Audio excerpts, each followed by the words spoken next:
If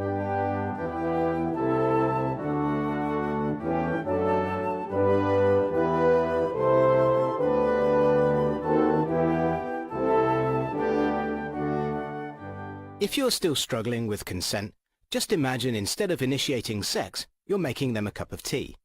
You say, "Hey, would you like a cup of tea?" And they go, "Oh my God, I would love a cup of tea, thank you."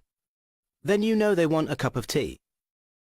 If you say, "Hey, would you like a cup of tea?" And they're like, I'm not really sure. Then you can make them a cup of tea, or not, but be aware that they might not drink it. And if they don't drink it, then, and this is the important bit, don't make them drink it. Just because you made it doesn't mean you're entitled to watch them drink it. And if they say, "No thank you," then don't make them tea. At all. Just don't make them tea. Don't make them drink tea. Don't get annoyed at them for not wanting tea. They just don't want tea, okay? They might say, "Yes, please, that's kind of you."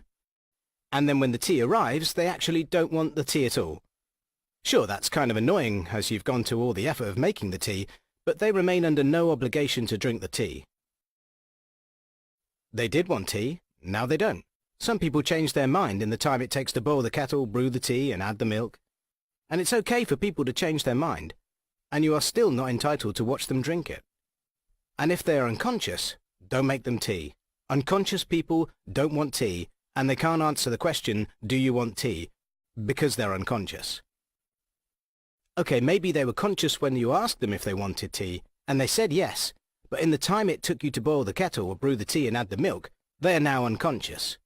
You should just put the tea down, make sure the unconscious person is safe, and this is the important part again, don't make them drink the tea. They said yes then, sure, but unconscious people don't want tea. If someone said yes to tea, started drinking it, and then passed out before they'd finished it, don't keep on pouring it down their throat. Take the tea away. Make sure they are safe, because unconscious people don't want tea. Trust me on this. If someone said yes to tea around your house last Saturday, that doesn't mean they want you to make them tea all the time.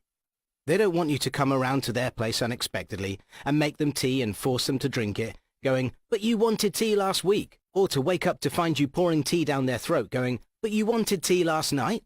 If you can understand how completely ludicrous it is to force people to have tea when they don't want tea, and you are able to understand when people don't want tea, then how hard is it to understand when it comes to sex?